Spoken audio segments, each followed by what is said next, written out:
渔民潜入到深达10米的海底，在礁石缝底下放置一只专门用于捕捉石斑鱼的祖传鱼笼。这种经历了3代人还能流传下来的鱼笼陷阱，继续发挥着捕鱼的使命。此时散落在周围的鱼香味还起到了催化的作用，无论是老虎斑还是东星斑，根本就抵挡不住这种诱惑，从而被吸引到能进不能出的陷阱。此时已经成为笼中困兽的海鲜，只能任由渔民捕捉上船。今天这期视频将带大家见识一下渔民使用祖传鱼笼捕鱼的过程。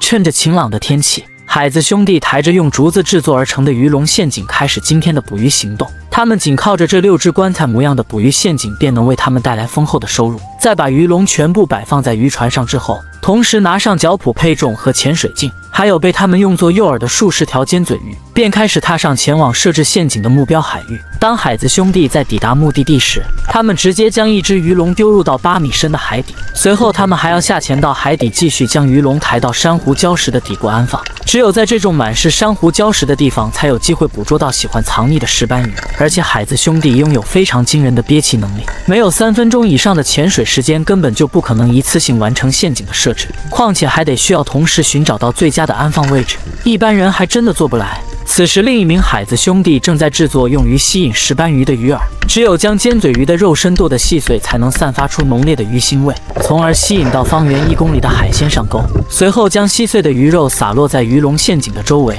这种高密度放置诱饵的打窝方式，让任何喜欢吃肉的海鲜都难以抵挡。紧接着投放第2只陷阱，在石块的加持下，鱼笼缓缓地潜入到看似深不见底的海水中。每间隔数百米距离，他们就会投放1只鱼笼，让处在不同深度的陷阱捕捉到尽可能多的渔获。在将其转移到合适的位置之后，由于鱼笼不是设置在礁石缝底下，所以海子兄弟必须使用鱼线进行固定，以防被水下的暗流冲走，从而影响到捕鱼陷阱的实际效果。在如此梦幻的海底拖着有一定分量的竹笼，还真不是一件容易的事。况且他们还在深达10米的海底放置陷阱，有深海恐惧症的人还真不敢靠近这等深度。但对于常年以打鱼为生的海子兄弟来说，根本就没有一点难度。由于需要设置多达6只鱼笼陷阱，还必须用到大量的饵料，所以他们投入的成本还真不低。而且每一只鱼笼里面最少得投入3条以上的尖嘴鱼肉身，才能吸引到大量的鱼货上钩。老祖宗流传下来的捕鱼陷阱被他们发挥到了淋漓尽致。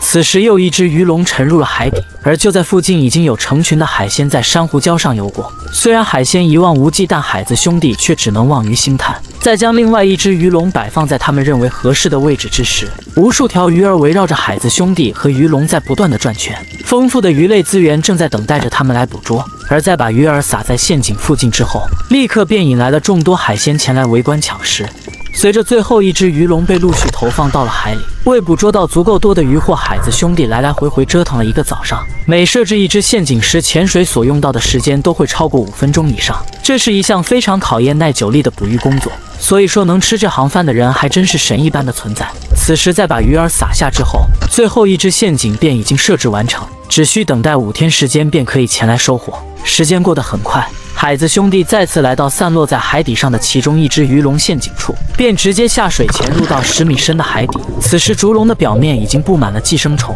而且好几条老虎斑正静静地躺在里面一动不动。在等到海子兄弟将满是鱼货的竹笼用绳子捆绑结实之后，两人非常默契地同时竖起拇指。当他们上到渔船时，便开始把水底下的鱼笼拉起，随着鱼笼缓慢上升，这才看清楚里面的海鲜模样。2条东星斑和2条老虎斑一同被困在了里面，这便是第1只鱼笼捕捉到的值钱好货，这体型应该有个3斤左右。随后另外1只陷阱也被逐渐的拉了上来，里面也同样有3条老虎斑和1条小杂鱼。鱼笼的空间虽然大，但是能够捕捉到3条体型都在3斤左右的石斑鱼，已经是非常不错的收获了，轻松抵得上你1个月的工资收入。然而第3个鱼笼里面被困的鱼货数量更多，但对于见过大蛇拉丝的海子兄弟来说，这根本就算不上什么。而且他们最主要捕捉的是值钱的石斑鱼，其他一些小杂鱼根本就不放在眼里。况且有些小杂鱼由于耐不住寂寞，还把肉身交代在了鱼笼里面。在把鱼货放入到船舱之后，